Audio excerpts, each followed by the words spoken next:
Blog Talk Radio. Choices, decisions, frustrations, and pain. Knowing I'm going to forget her someday. While I still can, I'll challenge all my loved ones, every friend, to look inside their hearts and understand that I will love them. I will love them while I still can.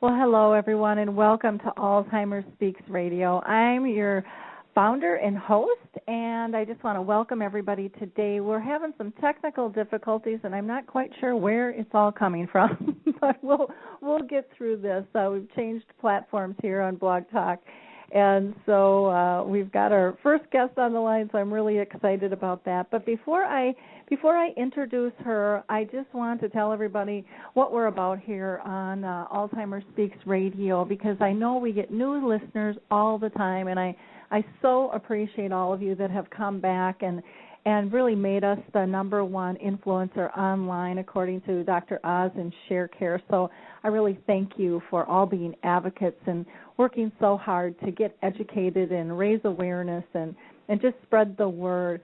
At our core here, we really believe that collaboratively we can win this battle against dementia.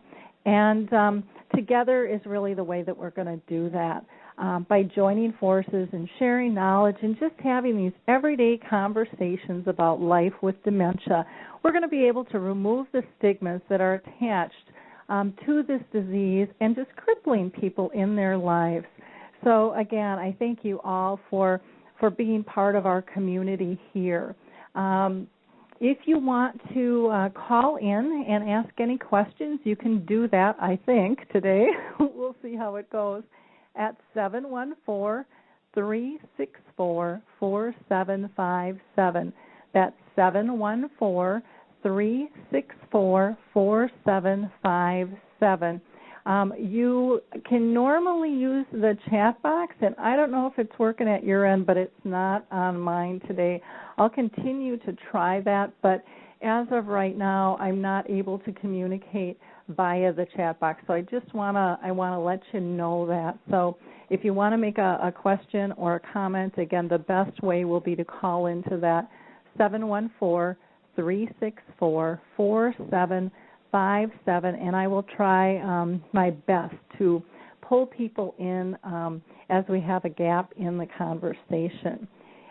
Rick Phelps, I'm not sure if he's going to be able to join us today or not. I'm not seeing him on the line at this point, but Rick is our expert living with the disease, and many times he will pop into the conversation and have a voice as well. Rick has memory loss and has created Memory People on Facebook, which is a social support group, if you're not familiar with that.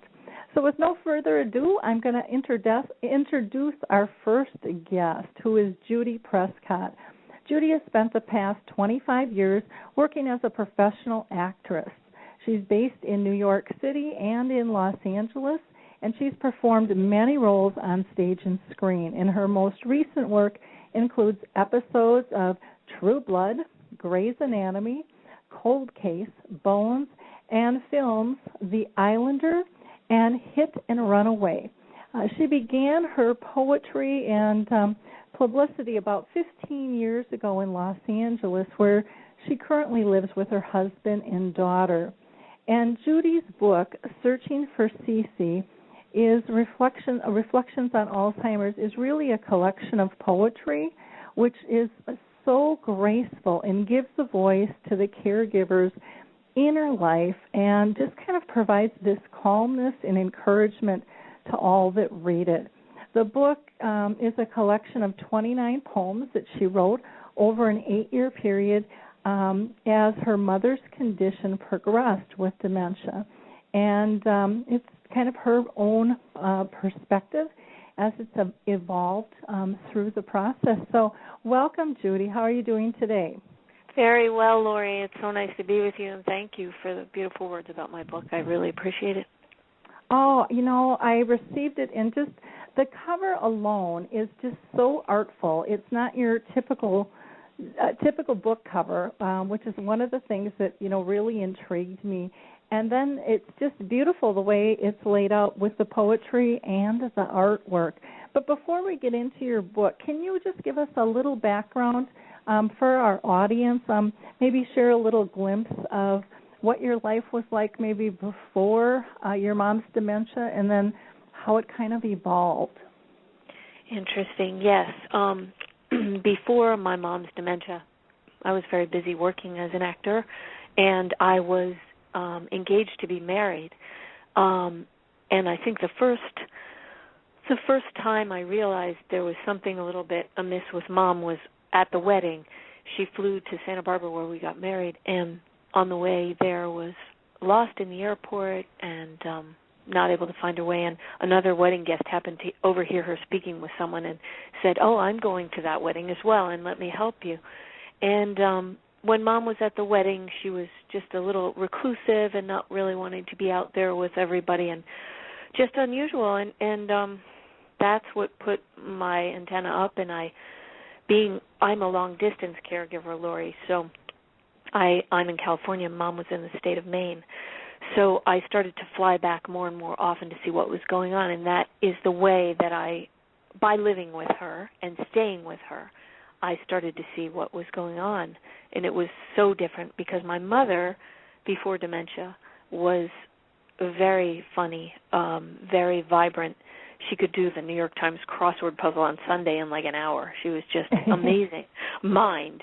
And suddenly the fear was increasing in her life, and I just saw this major change. And with that, my life changed. I always flew to her. I didn't have a child at the time, and I stayed with her, and it just, as you know, it overtook my life. And I'm grateful that I had the time I did with her. She passed away about 7 months ago now. So, thank you. So it really was quite a journey. I wouldn't trade it for anything because I've learned so much. It is amazing the lessons wrapped in this disease that I think so many people choose not to look at because they're so afraid and they're so kind of wrapped in the loss. But the lessons are phenomenal. And for me, I just found that they gave me great peace. I don't know if you found the same. I did, Lori, because I think you could probably relate to this very easily, but I think the biggest thing I learned was to let go and to allow my mom to have her journey. And it wasn't about me and what I wanted her to be, but she was this person. The soul was the same, and I could either join her and make her life better and more peaceful and joyous, or I could fight it and fight the reality of what was in front of me. Yeah, that's my mother, but she doesn't know me. Oh, well, do you know what? She's still my mother. And after all she did for me in my life, it's my turn, right, to do for her and to protect her and make sure she's safe. Number one, always worried about her safety. That was the biggest thing for me. And finally getting her in a place where she was safe and no longer afraid. What a gift. What a gift. Yeah, that's very beautiful. Can you tell us a little bit about how you came to write the book? Yes. As I mentioned, Lori, I'm a long-distance caregiver. I'm here I was with a career here and my husband.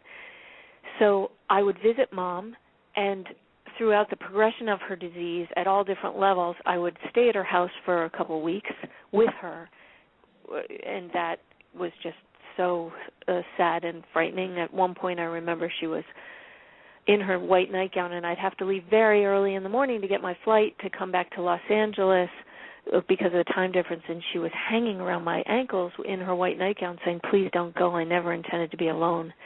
And that type of thing, and realizing this is what I was leaving behind, I couldn't do it anymore. And little by little, I spent more and more time there till I was able to, my family and I were able to get her into assisted living and then a facility, a locked dementia facility eventually. But it really was, when I would visit her, Lori, I was so upset when I would come back at having left her that I would write these poems. And I was writing them to find the beauty in what I had just done or what I had just experienced, to find the high road, to find what the gift was. So the poems follow that progression in terms of my own progression in dealing with the illness and my mother's, sort of journey into Alzheimer's. It was a great help to me to write those poems. And then the artwork came about because my Aunt Petey, who is such a wonderful artist, she's one of the artists in this book, and she's the mother of the artist who did the cover that you like so much. My cousin Ann, who's my age, did the cover, which is a beautiful piece of half of the face is on the back and half is on the front, and the back is sort of a more greenish face, medical-looking face, and the front of the book is this gorgeous picture that Anne painted years ago that looks a lot like my mom, so it's just a coincidence. But Aunt Petey would go and visit my mother and take photographs of Mom and send them to me to show me that Mom was okay, and she began making these amazing collages because she's an artist out of the photographs. And little by little I said, "Hey, Aunt Petey," her name is Roseanne in the book, Roseanne McPherson, and I said, "How about I match your work with my poems and we make some sort of tribute to Mom for the family?" That was the idea. And from there it just spread out. She said, "Well, let's get more artists involved. Let's ask Aunt Sue, her best friend and first cousin, and my cousin Ann, and my brother Tom." And we asked them all, and they all said, "Yeah, we'd love to contribute." And they started sending me all of this beautiful artwork, and it made my journey it gave me a little bit of community throughout this, and it made my journey easier. And that's how the book came about. I then took all the actual photographs of my mother out and just went with artwork to make it more universal, because we thought that this story was something that many, 5.4 other million Americans were experiencing, right? So I wanted to share it. Wow. When you were talking about just building a community, I just got chills throughout my whole body, because I think that's just one of the things that's so lacking. This disease is so isolating, not just for the person who has the disease, but those that love them. And it's so critical to be able to develop that, if it's with your family or friends or strangers that you find are on this journey who are now your peers. It's a lifesaver. It's the difference of surviving and being able, I think, to live a full, healthy life or not. Well, for sure, Lori. And what was such a shock to me, I was very insular. I was so busy flying back and forth and being with Mom. When I would go there, I stayed in the facility. I stayed in the locked dementia unit with her in a room, and it was quite an experience. I knew all the people, and I learned how they think and how they live, or I certainly don't know how they think, but I knew what their habits were, and it was fascinating. And I became so involved with that I didn't take care of myself very well. Writing this book, what was so fascinating, Lori, people like you that I'm meeting now, through publicizing the book, I found this enormous community. And, whether it's Lisa Gibbons' Care Connection or Maria Shriver, who I write for her blog, or all these people that I've met, all the interviews have given me support, people that I'm still in contact with. And where you find the support and when, I guess I was very late to find the support. I kind of went inside and did it through my art, or through my poetry, and through the art of my family. But it's such a gift to have found that, and I am so grateful for it. And on my own website, I have a community page where I've asked anybody to share their story, a piece of artwork, a poem, anything, on my website, judyprescott.com, and that gives me such joy. Oh. To make a community, like you said. Yeah, and there's, one thing that is so, I think, beautiful about this disease, and people, go, beautiful. Exactly. This is nuts. This is not a pretty thing. But there is a lot of beauty and there is a lot of joy, and I think one of the biggest things is being able to feel so connected on such a significant level that I personally didn't even know existed prior to my mom's disease. Yeah. It's just such an elevated level of connection, and really helps you once you make that shift. And because I went down the rabbit hole my fair share of times, but once you're able to make that shift, I just find so much more joy in the world, and I'm so much more appreciative of life in general and all the little things. The big stuff really isn't big to me anymore. I've had a personal shift of really what my priorities are. Yeah. And so the big stuff is nice, but the big flashy stuff that used to, I guess, impress me and I used to value really has very little value to me these days. And, wow. It makes me so happy to hear you say that, because that's what I've been feeling and wondering why. Yes. Yeah. And I think because it really, for me it hasn't been a near-death experience, but I think people who go through that feel the same. You reevaluate of what's important, and it's not the stuff, it's not the flash. It gets down to our relationships and our connections, and being able to read somebody, even in their very end stages, to still be able to communicate when others think they can't. Oh, and for sure. Be able to zone in on those things and just, really treasure them and feel the joy of that and the satisfaction of life is still good. Well, I agree, Lori, because I remember my last moments with my mom. The last trip when I was with her, her eyes, she hadn't spoken for quite a long time, and she wasn't able to walk. But when she looked at me with those ice blue eyes, she told me more than I'd ever heard throughout my life from her. We communicated on such a high level, and I just said to her, I know, Mom. Do you know, it was finding that way to hear her and understanding that she very much knew who I was. In her bones and in her heart and in her soul, she knows darn well who I was. And she was trying to give to me till the very last moment. And I was extremely fortunate because I had a very close relationship with the people in Mom's facility, Hawthorne House in Maine. And the women would call me on their cell phone often if anything was wrong, who were caring for Mom. And for some reason, it was the day after Mother's Day. Mother's Day, I Skyped with Mom and Eliza, my daughter who's 6, for an hour. And we were singing to her and talking to her. And at one point she was crying in that way that only an Alzheimer's patient can, where tears don't come, but your face is red. And she was with us. And that evening we went to sleep, and my daughter woke up at about 3 in the morning, and I went into her room and I thought, what is going on? And she was very restless. She went back to sleep, but because of that, I heard the phone ring. I wouldn't have heard it otherwise. I can't hear the phone in our bedroom. And I came out and I answered the phone, and it was one of the people caring for my mom, and she said, Judy, your mom's having another seizure. And I said, put her on the phone, get the phone to her. And they got the phone to her, and I spoke to her while she died. And it was extraordinary. That connection, whatever woke Eliza, whatever that spiritual connection is that connects all of us, I was able to be with my mother when she died, and it was a gift. So wow.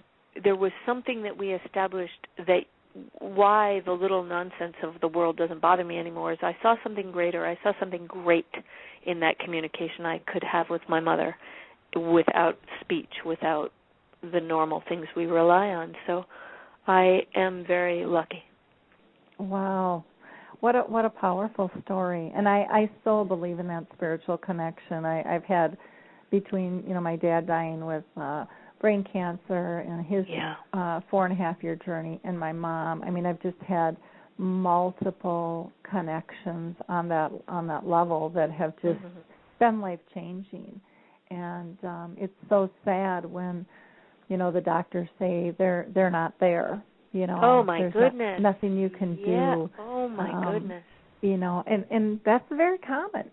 Yeah. And you hate to say that, but it's true. And, we have to teach people the connection is always there on multiple levels. And, you can still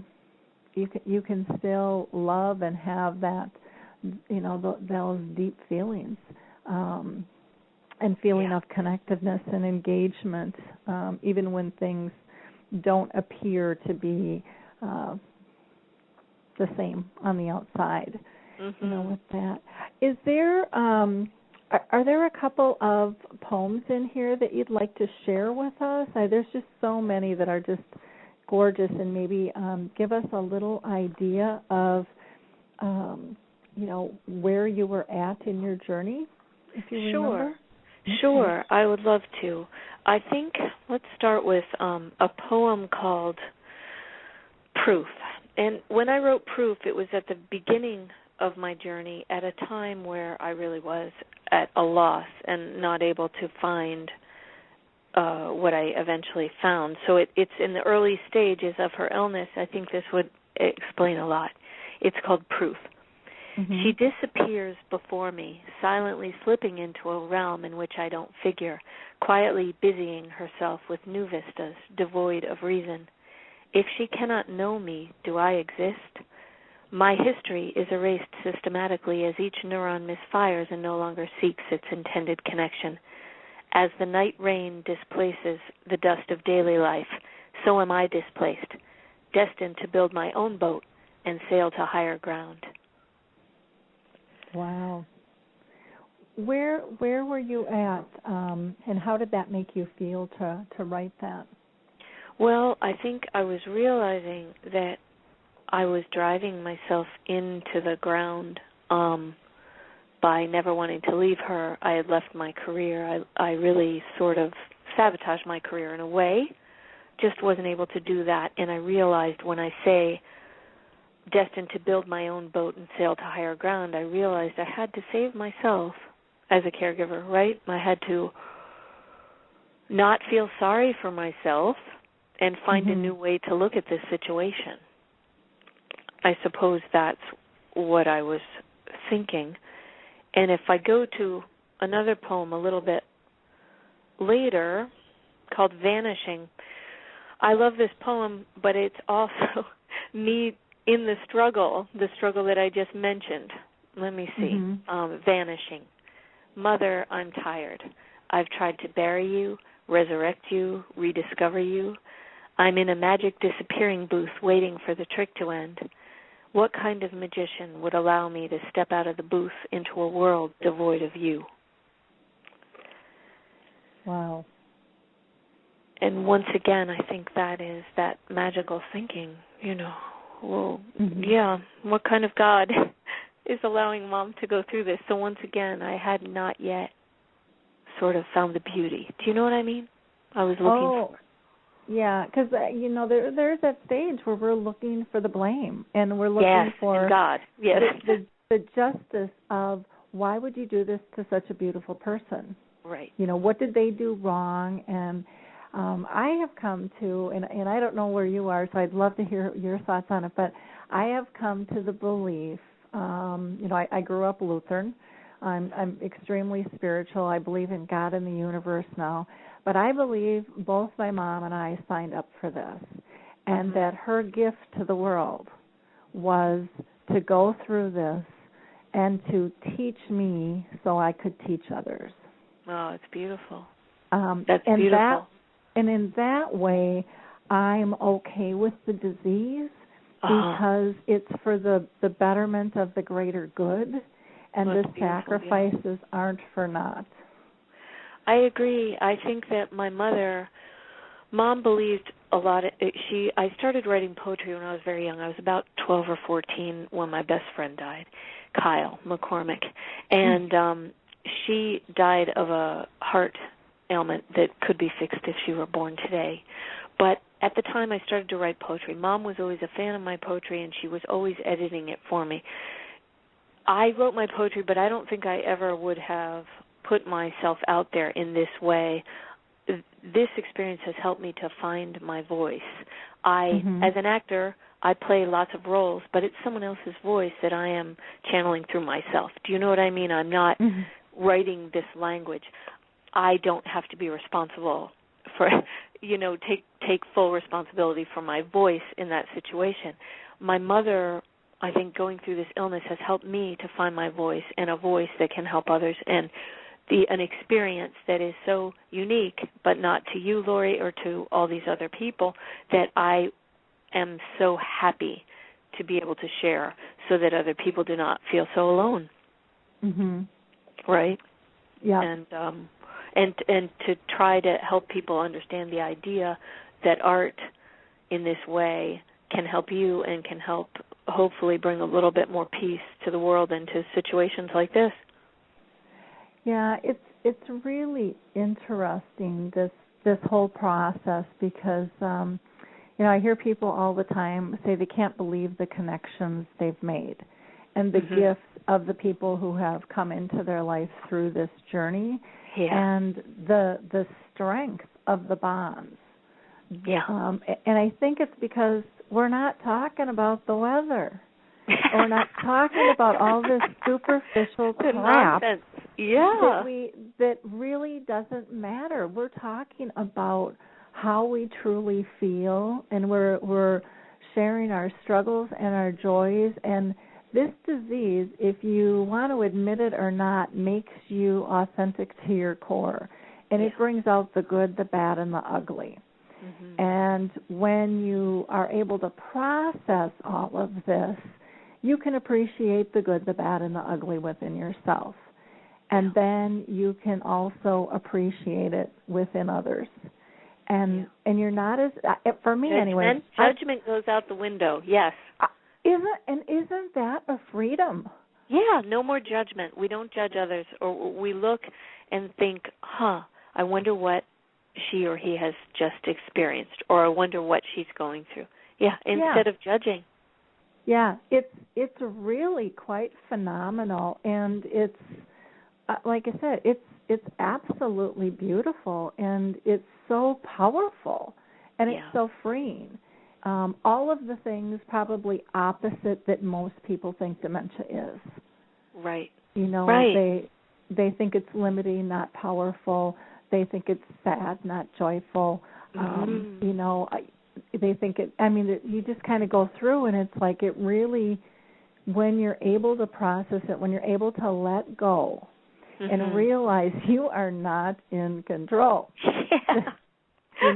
You are not the ruler of the universe, but we all kind of think we are. We come in, thinking that.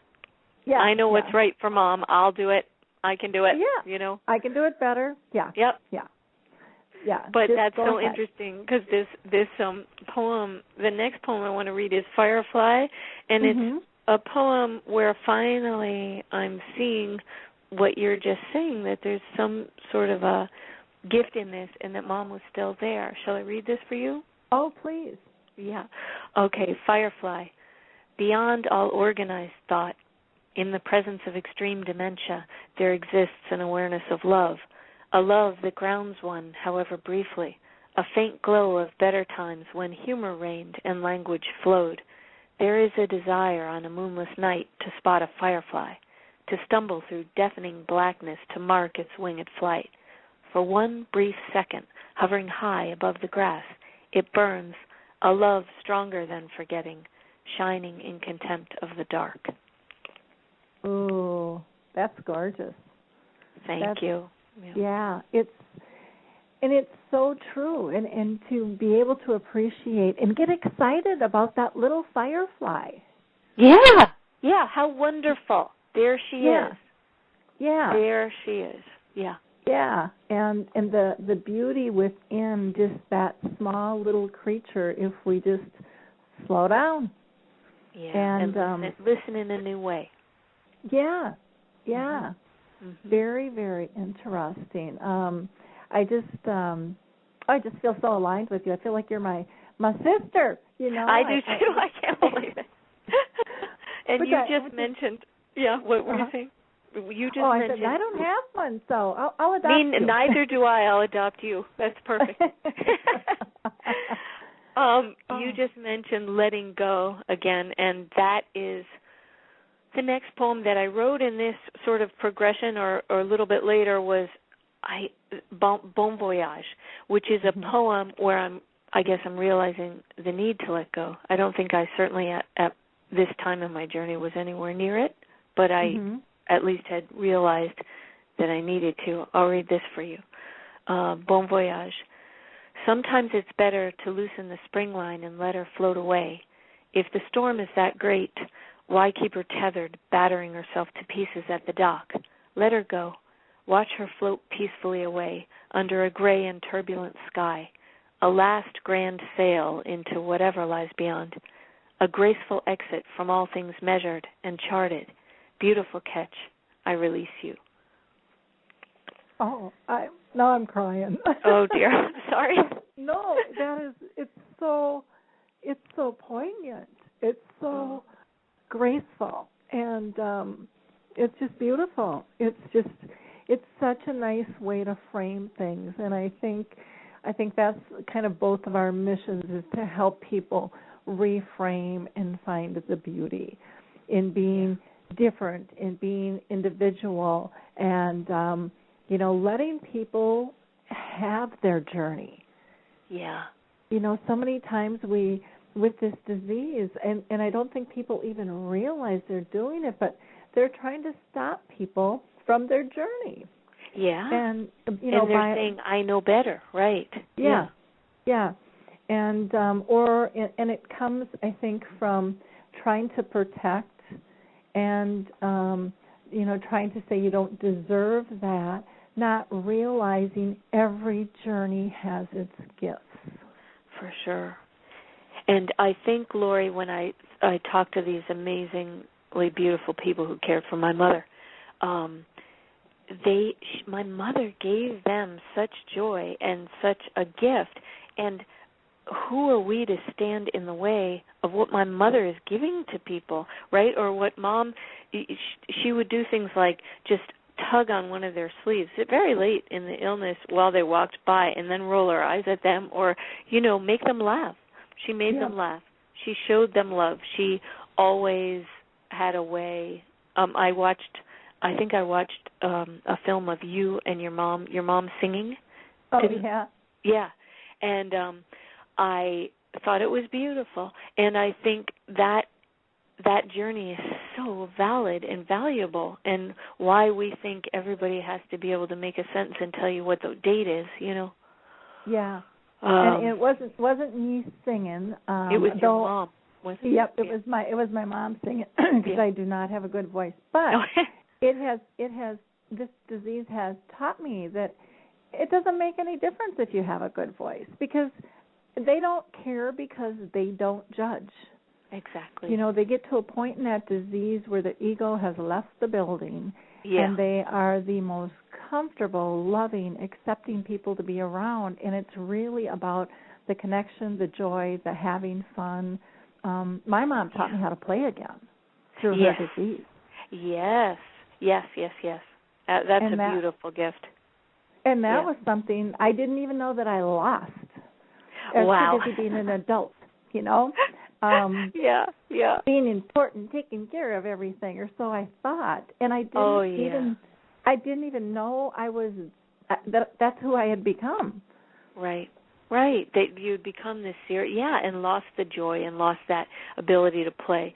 Exactly. And my daughter grew up in the facilities, really, in different places, and Mom and she would get or different people. We called this one woman Mrs. Picky-Uppies. She called her, because the woman was always picking up Eliza, and it wasn't her mom, but it was, she thought that was she thought this woman thought this was her granddaughter. And sure. they would get in, little arguments pulling dollies. It's my dolly. No, it's my dolly. Whatever it is, it was fun and it was a joy, and they played with her. And, what a beautiful thing for my daughter to have understood at such a young age that not everyone is cut from the same cookie cutter, and that their life is valuable, and that they can, Yeah, don't you think kids, I'm sorry to interrupt, don't you think kids, they're just not judgmental. They don't even think of the things that us stupid adults do. No, we put it on, I can't take my children there. That would upset my child. Wrong. Yeah. Wrong. They need the children. The children need all that love. All those people wanting to see my daughter, each one of them, in a way, perking up and remembering, there she is again. Yep. No matter how much time went by, that's our girl, and there she is. What a beautiful thing for both of them. For all of them. Yeah, but definitely. I was told, isn't that depressing? No, not in a child's point of view, like you said. Yeah, it's one of the things I do when I speak and I train, and I can't remember the specifics of it, but I have a saying that, through a child's eyes. Oh, beautiful. That we as adults need to look through a child's eyes, the innocence and the appreciation and just the authenticity of allowing others to be who they are without judgment, because kids don't judge. They don't. No. They're taught to judge. Yes, they are. Yes, they are. But, initially, that's not who they are. And, that's pretty fascinating in and of itself. It's profound, how we could change the culture in general if we raised them differently. It's very interesting because Mom would, no matter when we went to see Mom, Eliza would just crawl up into her lap and sit there, and it was never a sentimental, big smiley occasion. It was just she just sat there, held my mother's hand. Mom would not, they would both be so peaceful. And it wasn't that they had to smile at each other and make faces or anything. They'd just be sitting. She was just part of Mom, and Mom was part of her, and it was understood. And Mom would hold her and remember, this is what I do. This is my child. And if she would run across, she'd go, or trying to tell her, watch out, or, But it was just very organic, their relationship. And, Eliza would always just crawl up when Mom couldn't pick her up anymore and just sit on her. Uh-huh. It was great. Yeah. It's just it's so natural. There's just no thought to it. It just occurs. I remember my mom used to actually watch my daughter when she was having early memory loss. Danielle is 24. My mom has had this disease for over 30 years. But my goodness. Yeah. Wow. Yeah. She's been in nursing home 12, and she's been in her end stages 4. But I'll never forget the discussion, because my mom really wanted to babysit, and we were like, oh, this is kind of scary. Because who's really going to be watching who? And we actually had some of those questions, but it was so important to my mom to watch her and to be able to be a grandma. And my dad was working evenings, and so I would bring over dinner and, let them, be together for a few hours. And, I would come in, and every single time, my mom's social skills were really good, and she knew, what she could and what she couldn't do. And Danielle was a little bit older, so she knew, what needed to be done too, though it wasn't like it was laid on her. And she loved being with her grandma. And I would come and pick them up, and I cannot tell you the numbers of times the two of them were sitting at the table coloring. And I don't know who was prouder of their projects. Oh, isn't that beautiful? What a gift you gave them both by allowing that. And a gift. They have been so close all of their life. They've just been so close. And I know a lot of families say, well, we can't do that and we can't trust. And I understand some of that. But I think every situation is a little bit different. And I think it's about kind of being able to give people that purpose and connection is so critical. And you just really reminded me of something, Lori, I haven't thought of in years, but when Eliza was about 1 or she was probably 6, maybe 8 months, and then a year, and maybe a little older, I would do a thing where I would say, "Oh, Mom, could you excuse me? Could you just please watch Eliza for a moment? I have to go away. I have to go over, And I'd hide around the corner in the bathroom, and I would just stay there and just let them be, and sort of peek out every now and then. But I was trying to empower them both, trying to let Mom see, that she could do it, and it was just amazing. She would just care for her and go and sit with her, or kind of try to pick her up or whatever. She knew what she was doing. Yeah. It's just, and I hear from so many people that have early onset, they love their grandchildren. Oh, boy. So many of them, and they just appreciate that. They love their pets, just like the rest of us do. And so, we have to really get to know what are the triggers that will help that individual connect and stay engaged. I mean, I really think that's why my mom is still alive. It sounds like you had a great placement where your mom was at, and she felt really loved and connected. And I know where my mom lives. We had a scare with her a couple of years ago where we thought she was going to pass, and we had to kind of review all the documents and the do not resuscitate, and the staff is like, "Are you sure? Are you?" I mean, they were like, because she's their mom in a lot of ways. Yes. That's what Mom was. Yep. And she's just part of the family over there, and that's a neat thing to happen. And I think sometimes families don't understand how much the staff can really love these people if we let them. That is right, Lori. Oh, yeah, and if we let them, if we allow them to have a life outside of our own families, right? Like, for instance, when Mom passed away, the people were very distraught in that that was their girl. They loved her. And I think it does help, Lori, just to say, because I'm sure this is how you are, but especially when family goes a lot to visit or shows such an interest and so much love, then they think, oh, my goodness, that person must be very worth loving, right? It sort of trickles down. But when Mom died, we gave a tree, a lilac tree or bush, to the facility.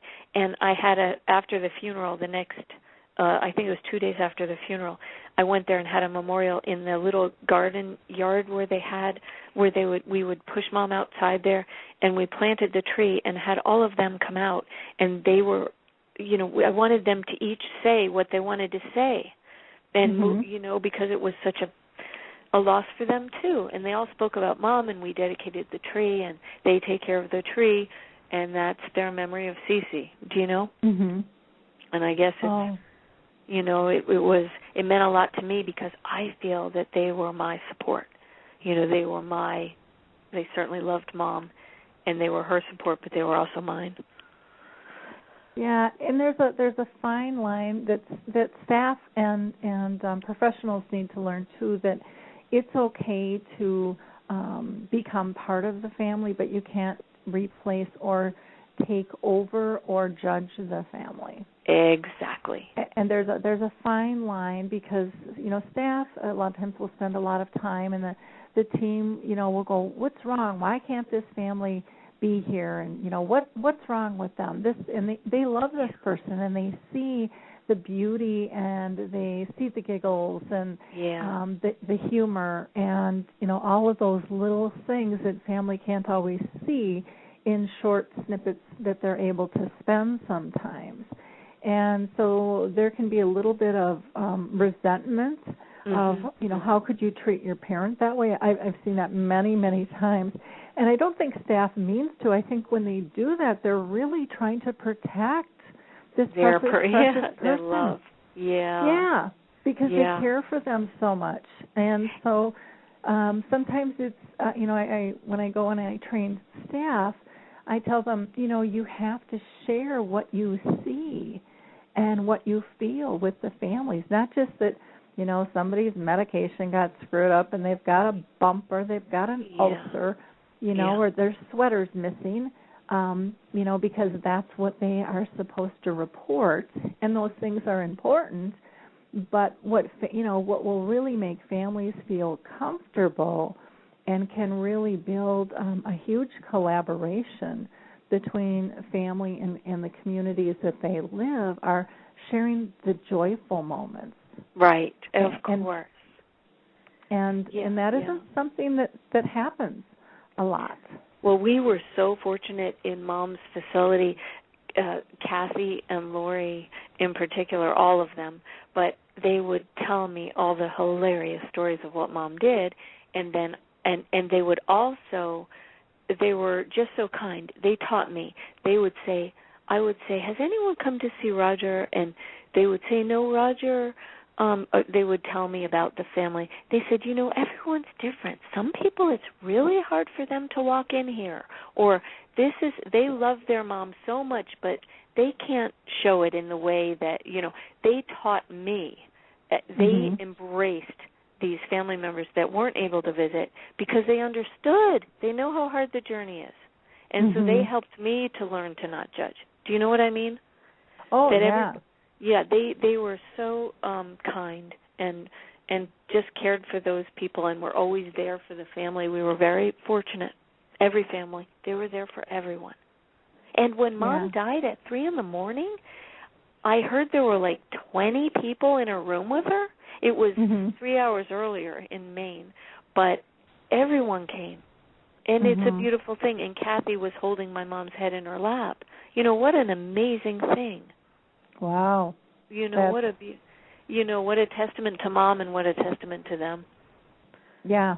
So. That connection of people wanting, to be present even in those last moments. And the other thing, I think so many families fear the death and dying, and like you said, it was so beautiful that you weren't able to be there in person, but by phone. When my dad passed, I was able to be there, and it was probably one of the most beautiful, actually serene moments. It gave me such peace just to be there and just to know he didn't pass alone. I actually had my hand on my dad's chest, and I felt his energy go right up my arm. Wow, isn't that beautiful? Oh, how beautiful. It was, and tell my brother, touch his chest, and he couldn't feel anything.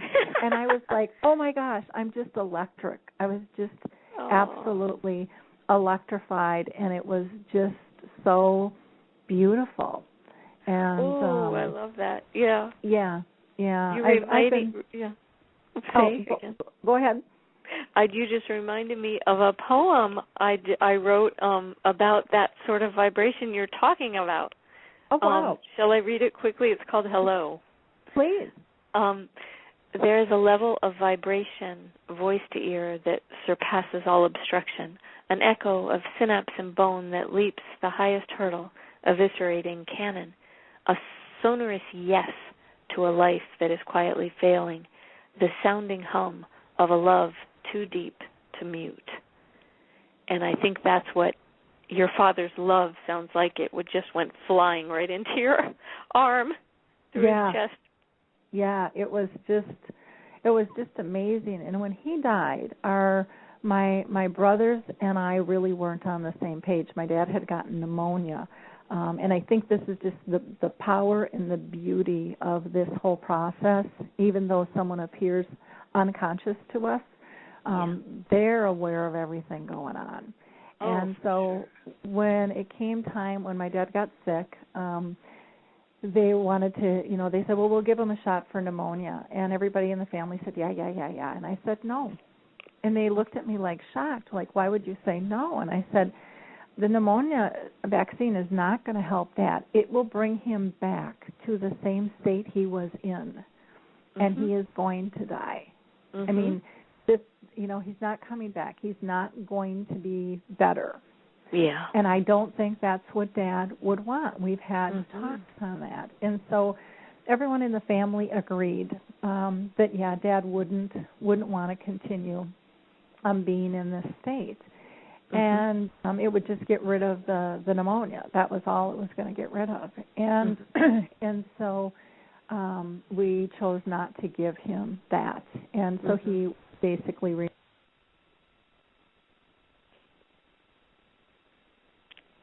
Lori?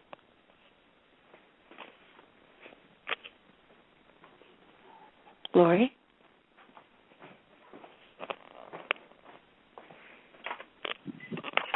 Lori?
Hello? Hello?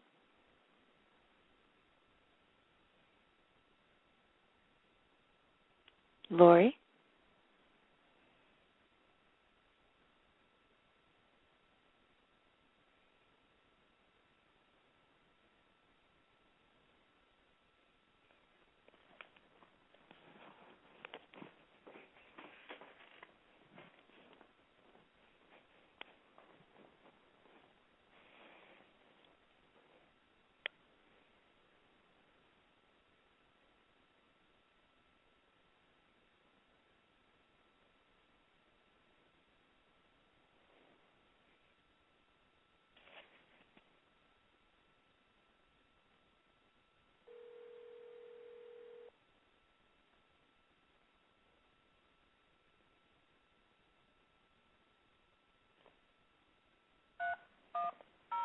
Lori? Lori? Lori? Lori? Lori? Lori? Lori? Lori, can you hear me? Lori?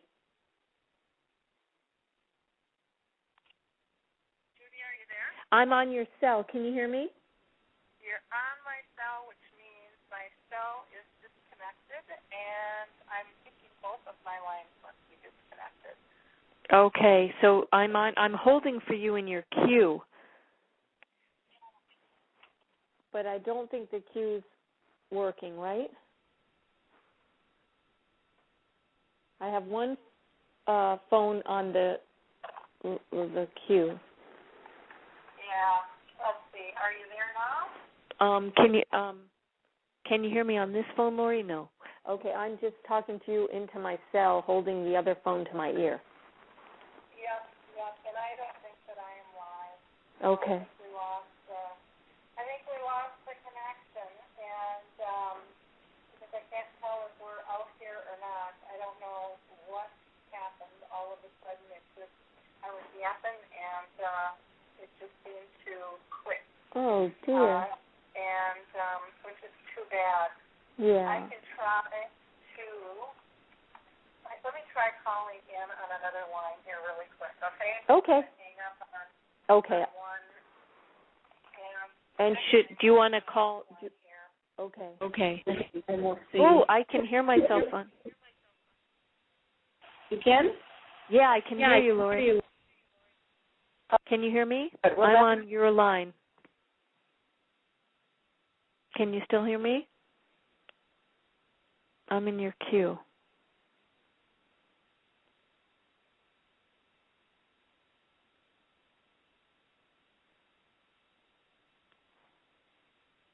Can you hear me now? Yes, I can.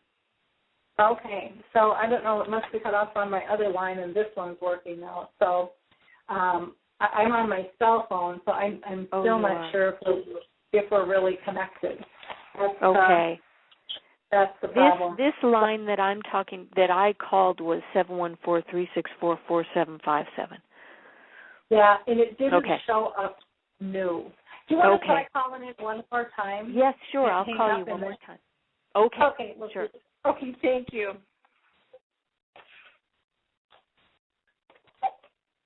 Well, if everybody can hang tight, we're going to see what we can figure out here with the show. And see, I'm not sure if I'm live or not.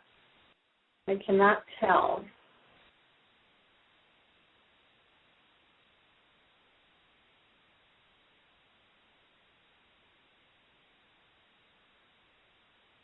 Lori?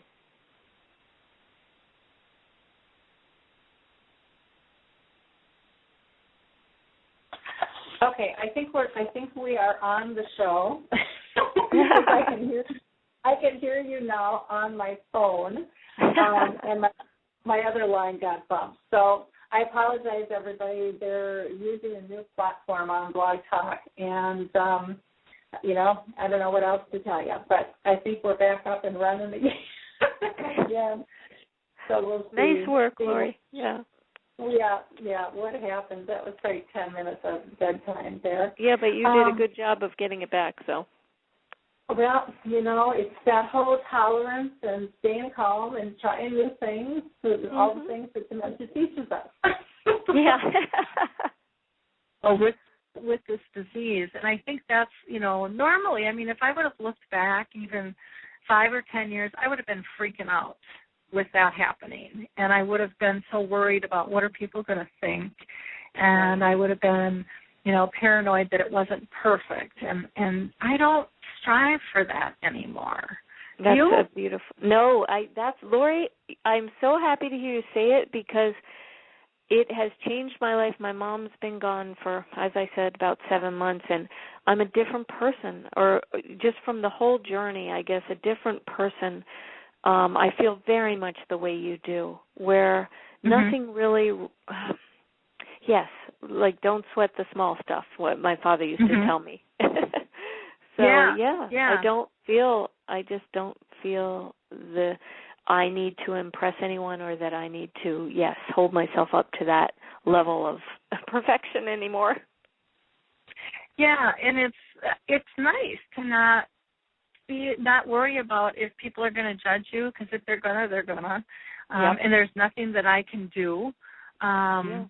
There's not a dang thing I can do about it. And so I don't worry. I worry. I won't say I don't worry at all, but I worry a lot less than I used to. Yeah. A lot less, because I also realized through this process that I worried about a lot of stuff that never happened. Oh, and interesting. I lost a lot of time because of that. Yeah. And that was pretty interesting in and of itself. Through that process was pretty eye-opening. What a beautiful thing to gain all that self-knowledge. Do you know what I mean? That's a gift. Oh, yeah, it is. My friends call me the calm one now. Because nothing really rattles me. And not that I don't have emotions. I have all kinds of emotions, and I'm up and I'm down, but I think it's in some ways they're they might be, and I think they're more intense too. I think my highs are higher over simple things, and taking the joy. And that's really, really very, very neat. Well, I am so sorry that we had problems at the end of the road here on the show. That's okay. Is there any last lessons or a poem, another poem or story that you'd like to share? Idea. Oh, thank you, Lori. Yeah, why don't we go out with a poem that I wrote. It's the only one that doesn't have my family's beautiful artwork with it because it's a little bit, it takes 2 pages, but it is a delightful, it's my goal, I guess, was to be able to finally say goodbye to my mom. And I do that now, Lori, every day. I'm trying. It's quite a process. But she, as you know, she's with me, but it's a different thing. I'd like to read this poem in confidence. Okay. I wrote this when I was aware that she was going to be leaving soon. Do you know what I mean? But I didn't know when. Yep. I wear a cape as I walk down the street, a lovely large cape that goes down to my feet. I fasten it carefully beneath my chin. The wind is so furious and I am so thin. Well, that is a story I'm willing to tell. The truth is quite different. I'm not little Nell.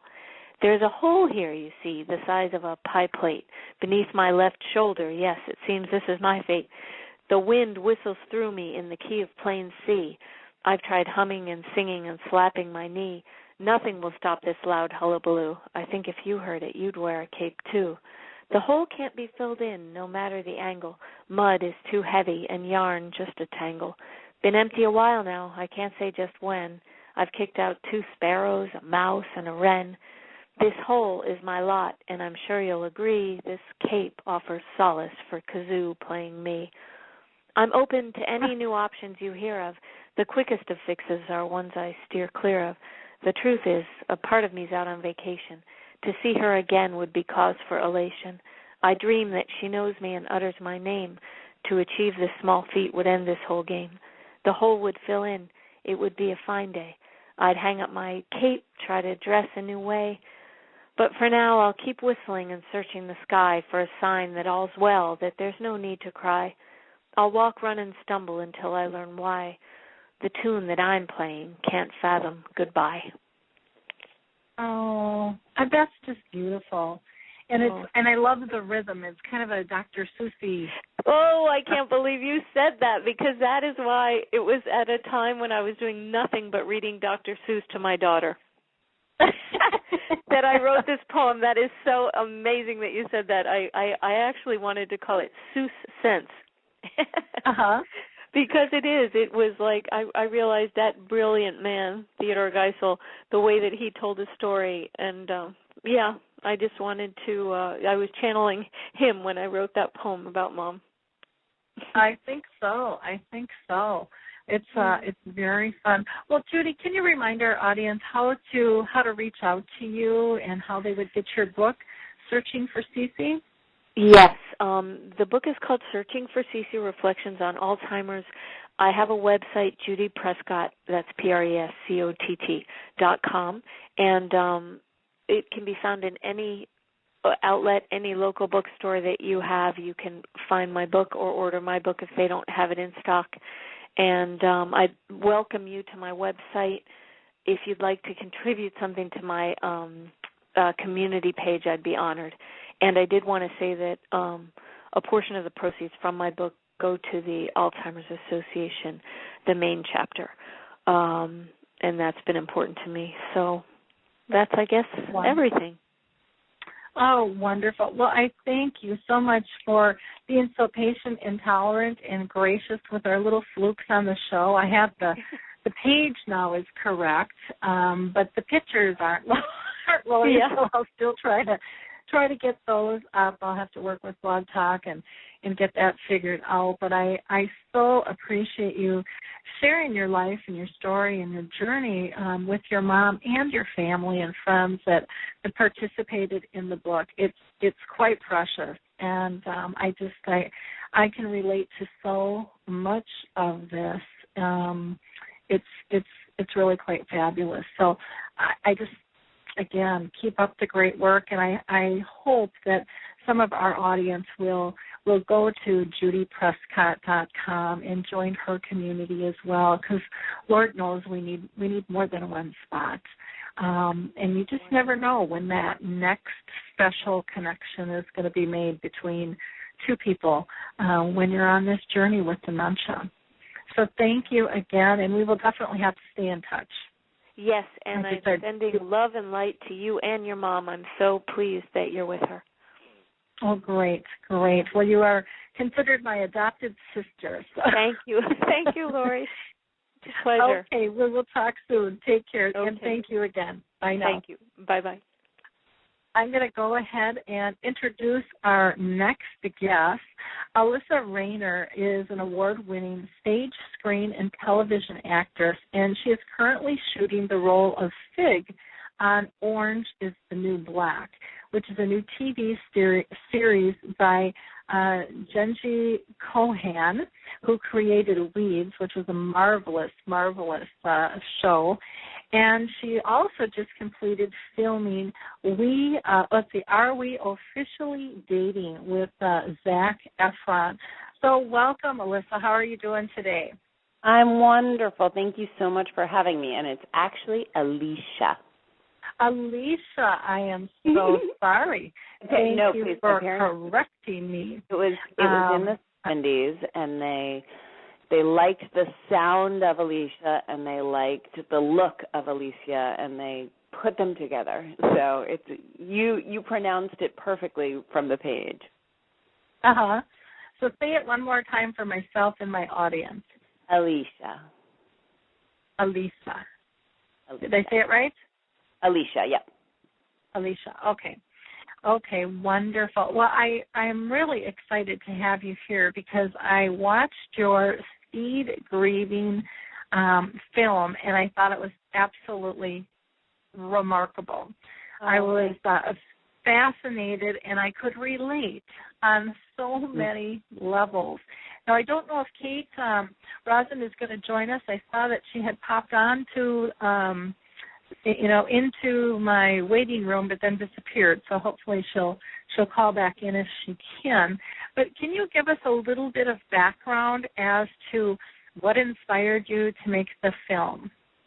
Well, I want to start by saying I think what you do is extraordinary, and it's an amazing service to so many. So I feel so lucky to be here today, and I feel really so honored to be asked to be here because what you do is extraordinary. And I think similarly, we both got to challenging situations and didn't only want to heal ourselves, but to help others walk through that kind of situation. So when I was, essentially my story is my father was 55 and got cancer and died very, very quickly. It was 10 days. And when that happened, I had a lot of processing to do afterwards. And I found that people had so much trouble talking about illness and grief and death. And I really wanted to create a way for people to have an inroad to talk about things. And one of the reasons I'm an artist and an actress is I find that sometimes it's a lot easier to talk about that film that you saw last week or that art show or that dance piece or that opera even than it is to talk about your own feelings, but that sometimes those pieces of art can be such extraordinary inroads to talking about your feelings and to processing your feelings. So that was really the goal of the film, was to have a piece that people could talk about. And then from there we deepened it, and it's now used as an actual grief counseling tool. So we first made it as a piece of art, and it went to lots of festivals, and it had a real life just as a piece of art. And then we worked with the cancer support community, and we worked with 10 social workers there who specialize in terminal illness and grief, and we created a whole grief discussion guide that goes with the film, and we put it together with a journal so that people can either work in group settings at a hospital, at a university, at a cancer support community, or they can use it in the privacy of their own home. And you can get that disc now at our website, which is www.speedgrieving.org. Okay.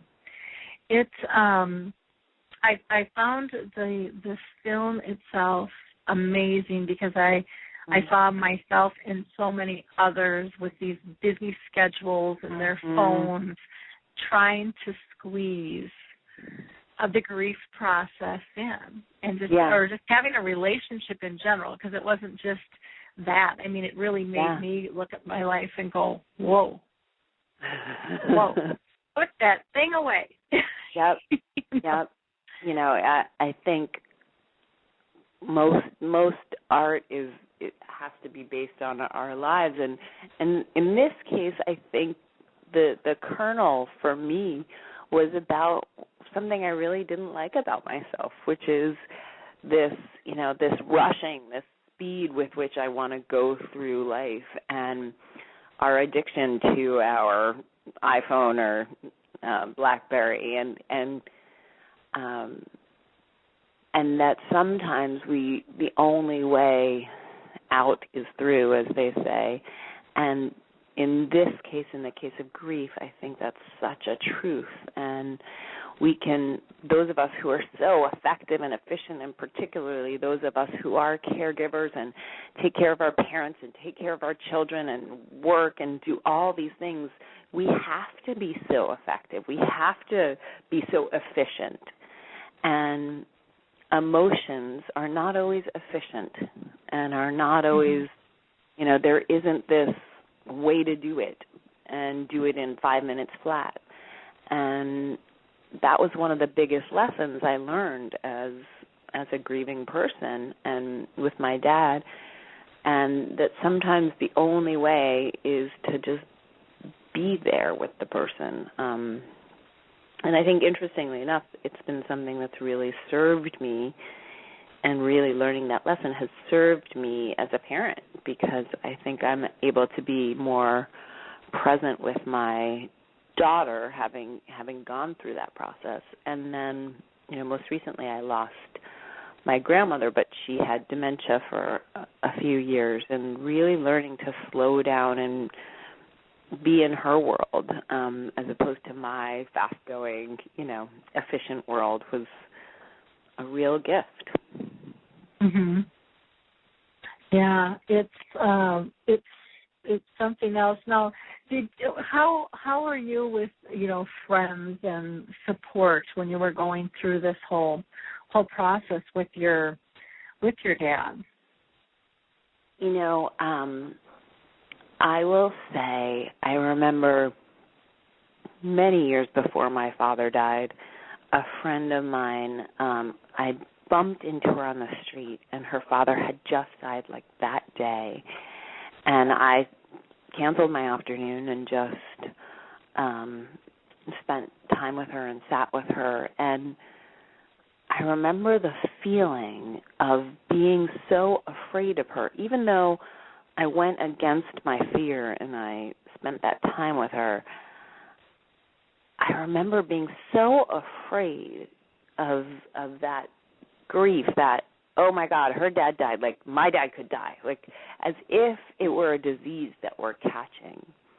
And as I say that, it sounds like the most ridiculous thing one could think, but it was my truth in the moment. I really remember that feeling. And I do, one of the impetuses of the film was that I do find that many times it's really hard to talk about grief or to talk about terminal illness or to talk about Alzheimer's, because there is that fear of like, oh, I don't want that to happen to me.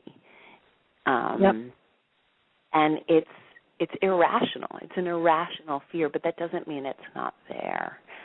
And with my friends, there was sort of three different camps. There was the camp of people who I so thought would be there for me and couldn't deal. And I don't fault them, because I really get it. You know, it's scary stuff, it's big stuff, and some people just don't want to go there. It surprised me, but it, you know, I don't blame them. There were people who I so, you know, had no expectation of, were friends, but not that good friends, and who showed up in huge, amazing, glorious ways that made us friends for life, and made me want to show up for them in all areas of life. And, you know, there's one I can think of in particular who just took such beautiful care of me and sent me a care package and, like, really helped me take care of myself. And then, you know, a few years later, her mother died, and I was able to take care of her in a very similar way.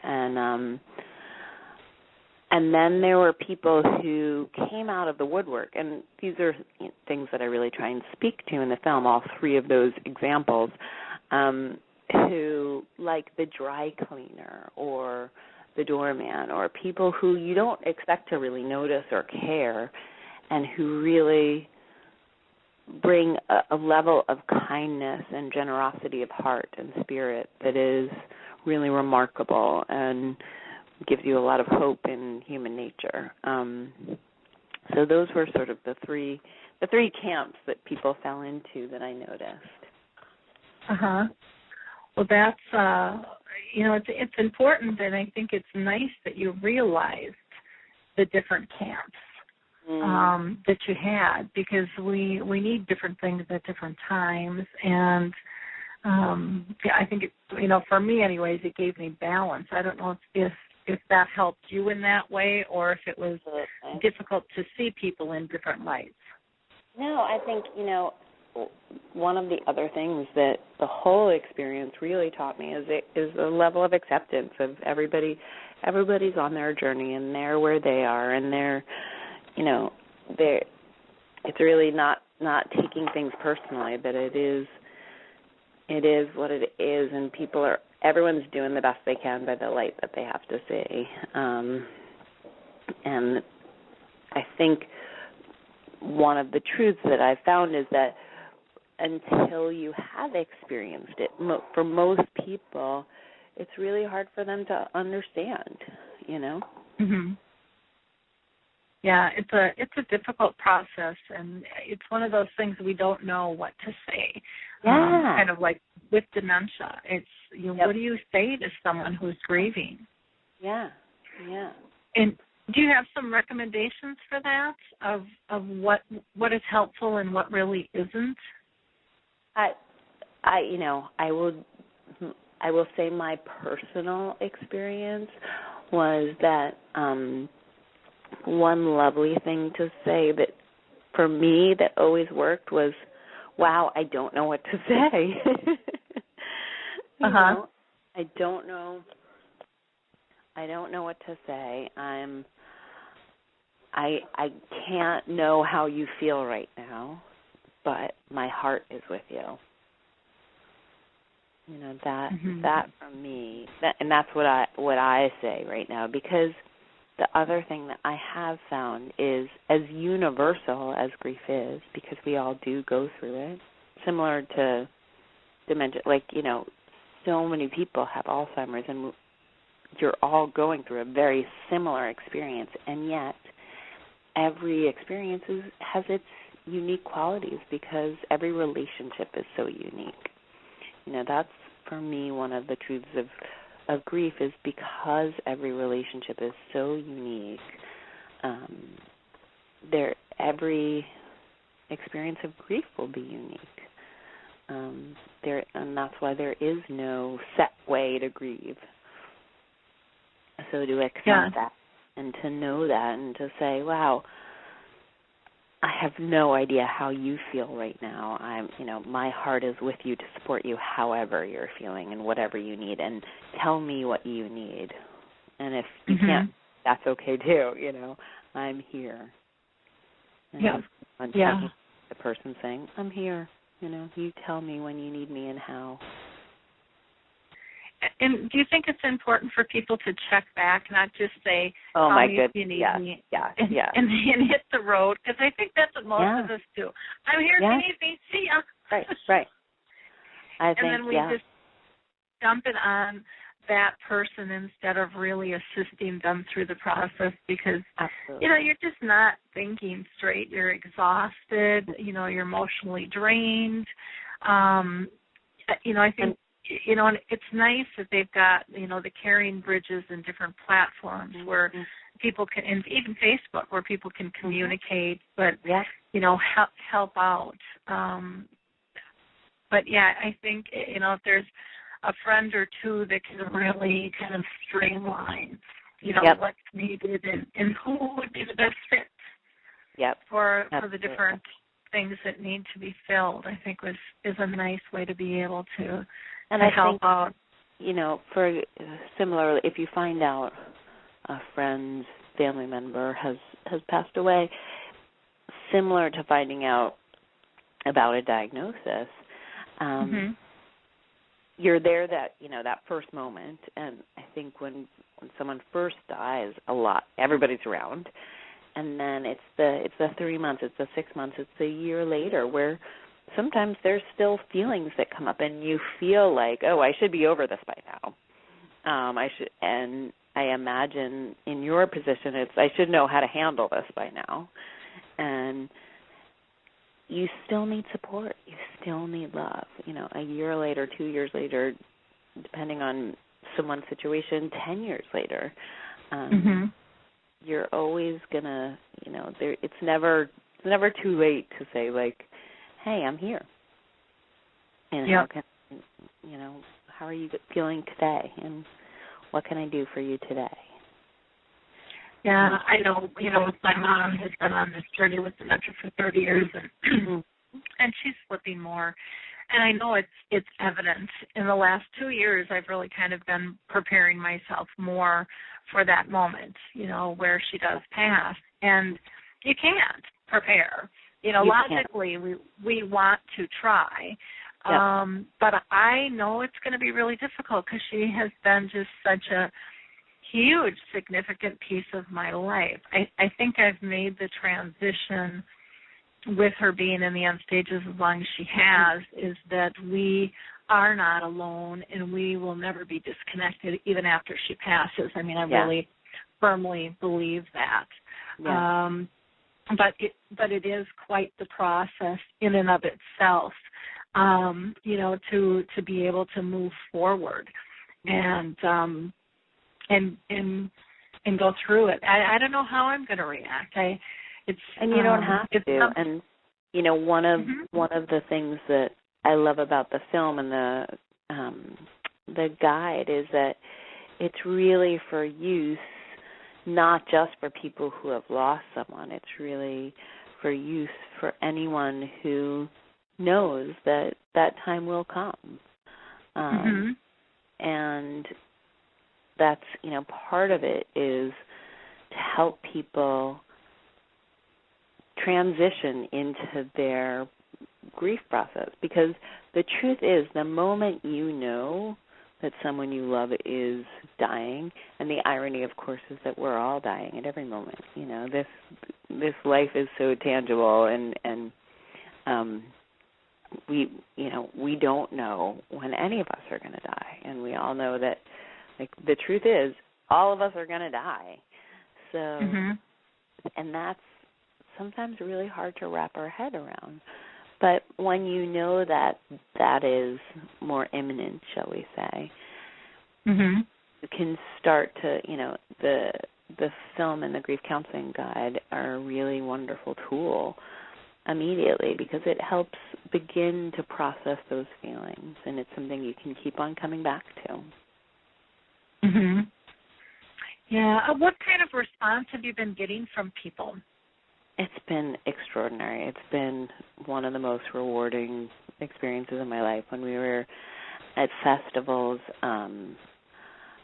there a lot of people would come up to me afterwards in tears, and I think the most remarkable ones are the ones that aren't necessarily the story in the film, because I think one of my concerns was, well, this is a little specific. This is a father and daughter story.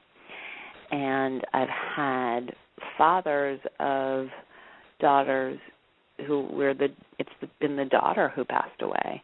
And, and she was like 7 years old, and he was so touched by it. He was so emotional, and he was like, everybody on this planet should see this film. And then I also had an experience where an older gentleman who had been with his wife for like 65 years came up to me, and I gave him a hug, and he was crying, and he said, I haven't grieved for my wife yet. I've never cried. This is the first time I cried since my wife died.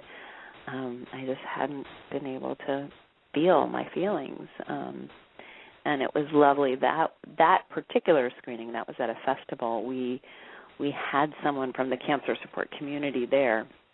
We had a social worker there. So the social worker and I sat down with him, and we talked about, next steps. And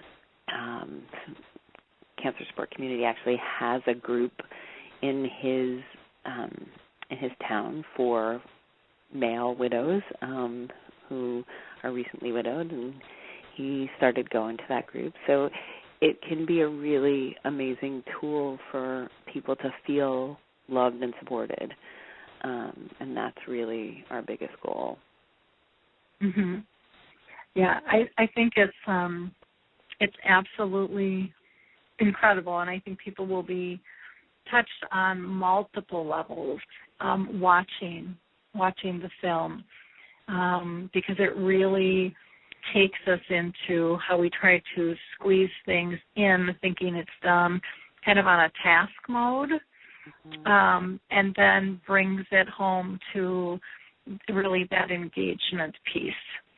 And when I say task mode, that kind of gets into the cell phones and the distractions and trying to fit everything in, and really gets you thinking about, how do I really want this to go down? Who do I want to be in this moment? Because there's no do-overs. Yeah, that's exactly right. And helping process with it. Now I have to ask, because I normally would have gotten clarification and I didn't, so I apologize.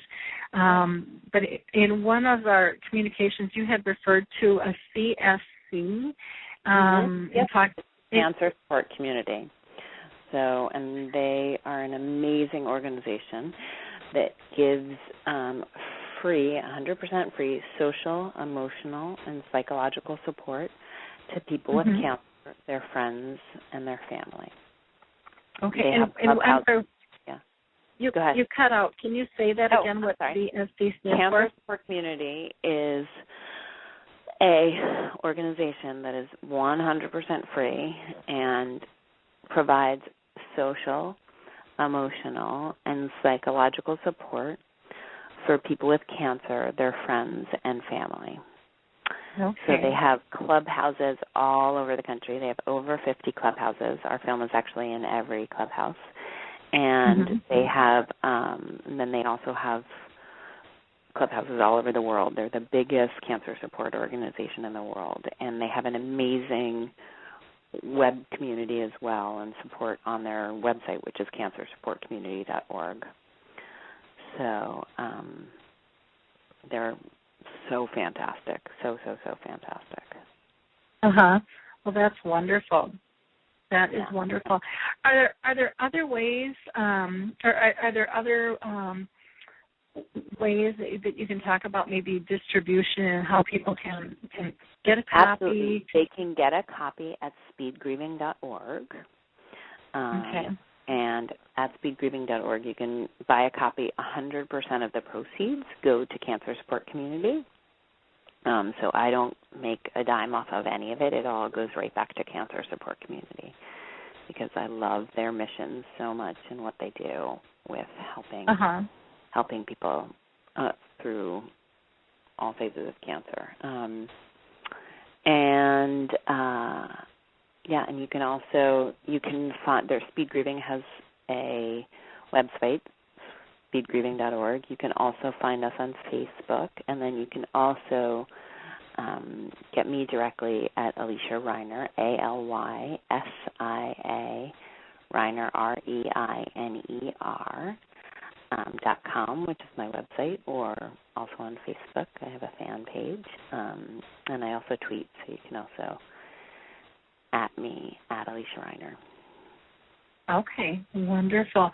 Any last comments or thoughts that you want to share with the audience at all? I would say my biggest thought is,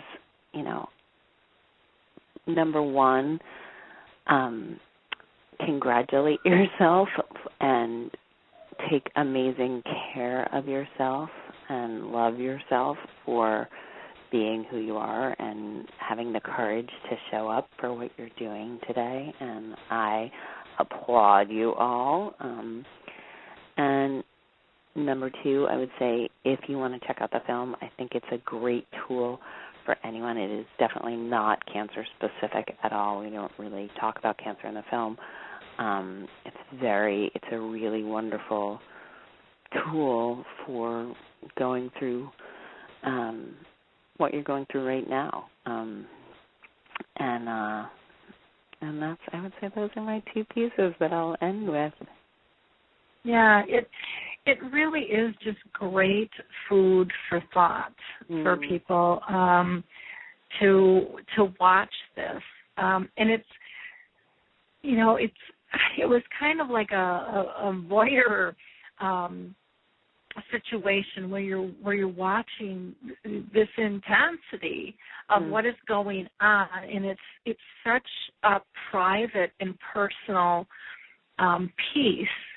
I think everyone's going to be able to relate to it if they've got death knocking at their door, or just went through it, or have gotten a horrendous diagnosis they're struggling with, or if they're just going through a change. I mean, even through a divorce, any type of significant lifestyle change. I really think the film will get people to look at things just a little differently. Yeah. And I think that's a really wonderful, wonderful thing to be able to offer people. To get a new perspective and get some new insights in terms of what's going on in their lives and how they're going to process things. So I really appreciate you being with us today, and I thank you so much for making the film, because it's quite powerful, and I know it will help many, many people in the future. We should have you. I don't know if we have it listed in our resource directory, but I'll have to get you information. Oh, I would love that. Great. To list it in the resource directory, because I think not only individuals, but I think businesses could utilize that as well. So thank you so much again for sharing. My pleasure. And thank you so much. Us. All the incredible work that you do. It's really extraordinary, and I know it is so deeply appreciated by many, not just Dr. Oz. Not just Care Now, but all the hundreds of people who listen and who feel so supported because of the amazing work you do. So thank you, thank you, thank you. Yeah, it looks like we might have a comment. Somebody, Living for God, is saying are taking comments. So please go ahead and type into the chat box We always welcome comments. We've had some difficulties with our technology today, so hopefully if you type into the chat box, I will actually see it. That would be nice, but I can't promise because it's been a little bizarre. So we'll see. In fact, I will open up a second chat box and just see, because I have two computers going and they're both doing different stuff on me. He said he'd like to call in. Please call in. That would be fine, or she. I'm not sure which it is. So you call into 714-364-4757, and then just push 1 and you'll get into my waiting room. Again, that is 714-364-4757.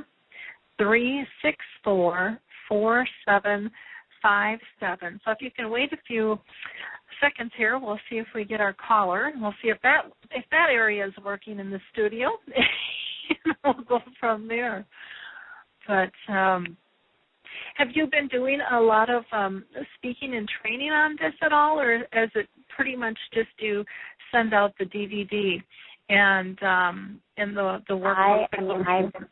I've gone to some of the. I actually forgot to even talk about this. So Counselor Support Community, as I mentioned, has them at all of their clubhouses.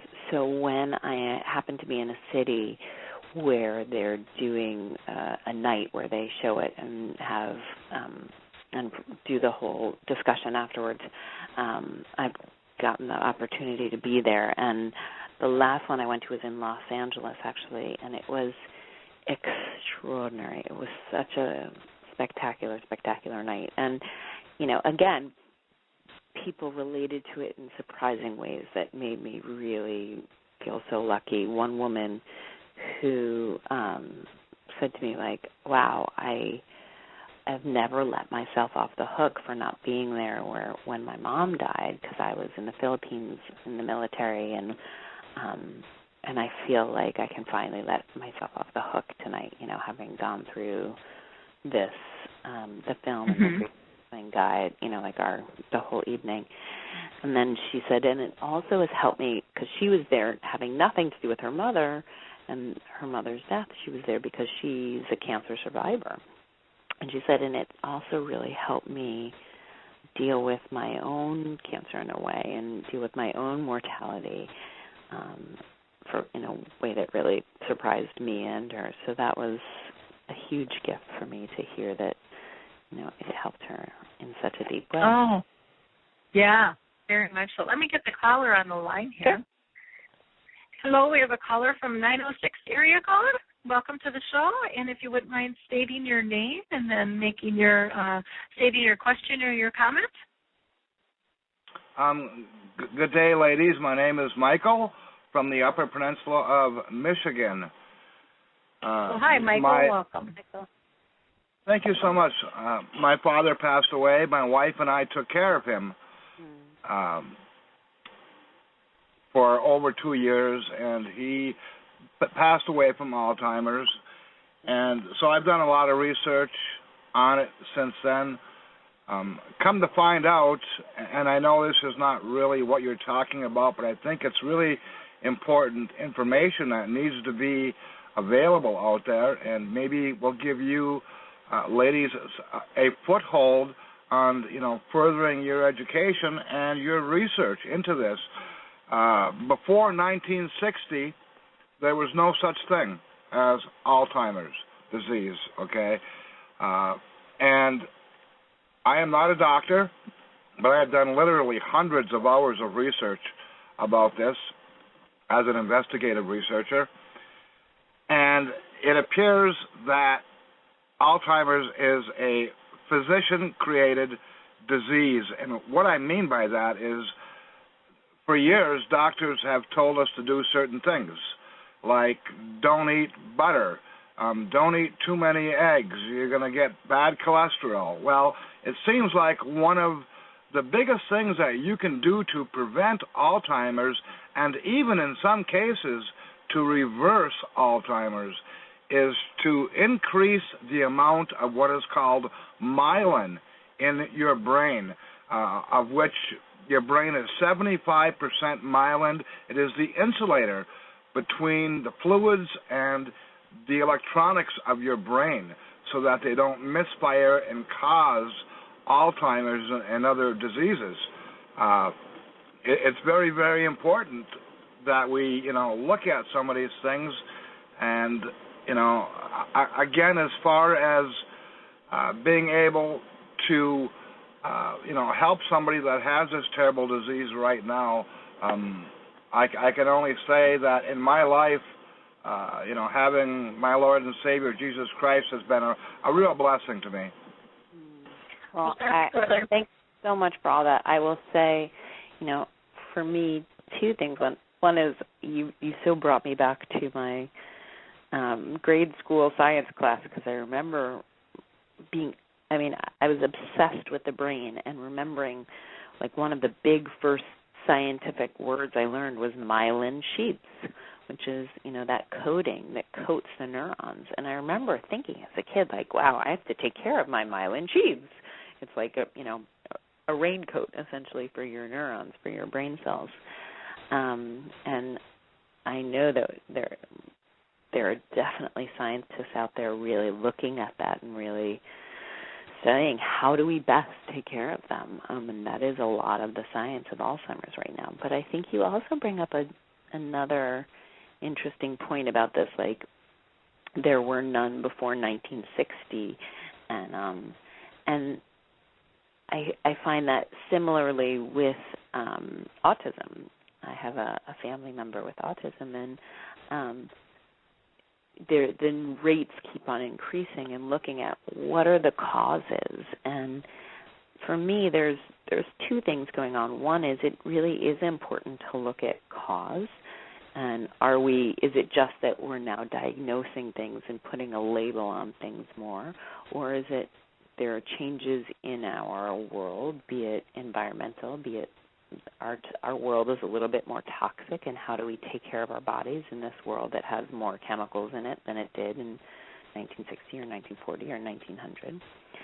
But I think the deeper thing for me that I really just want to share is I can so want to find a cause and fix it, and I want to make it all better.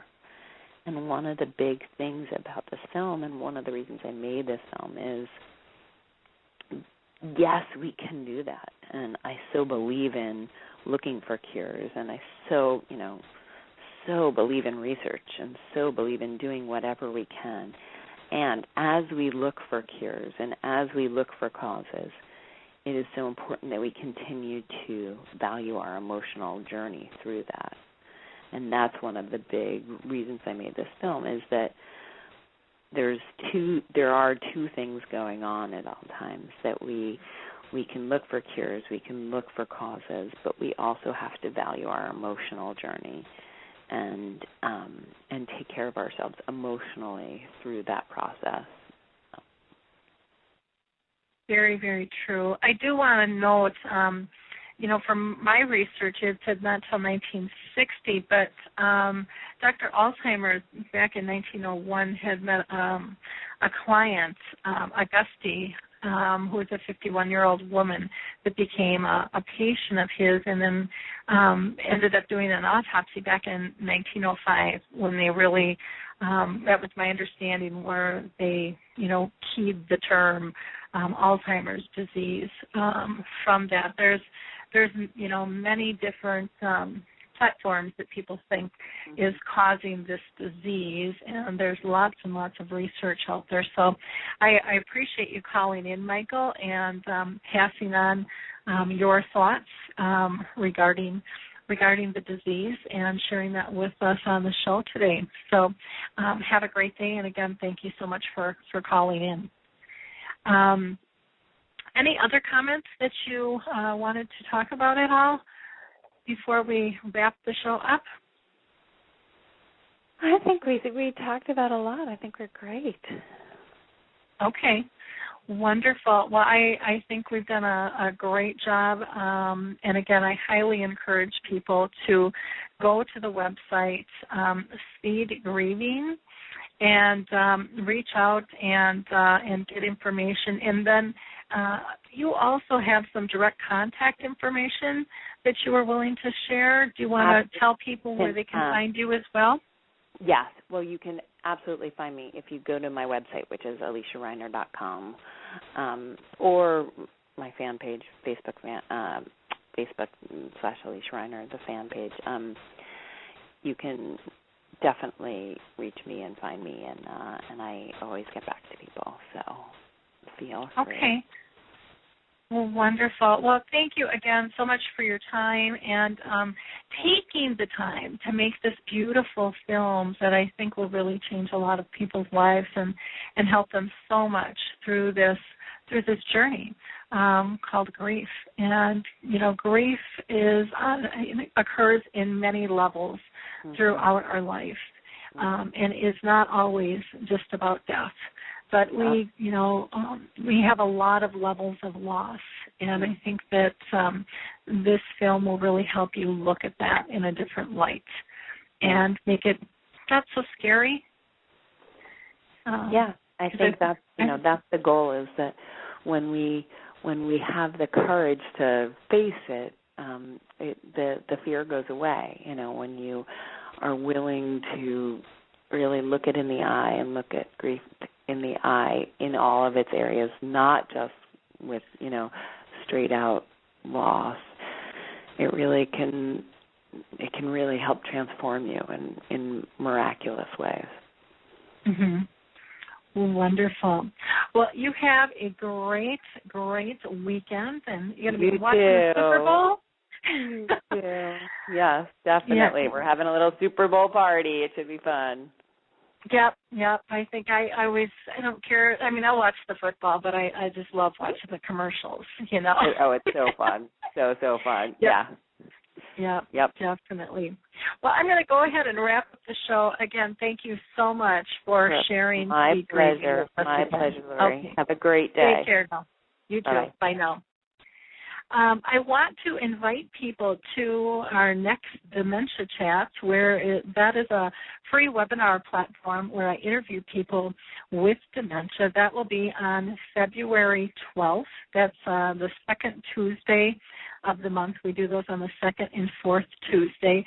You can go to alzheimerspeaks.com, and you'll be able to find information on the website as well as the blog I always post. So if you haven't followed us, I would encourage you to go ahead and follow us on the blog or Twitter, because you'll definitely will not miss those episodes at all.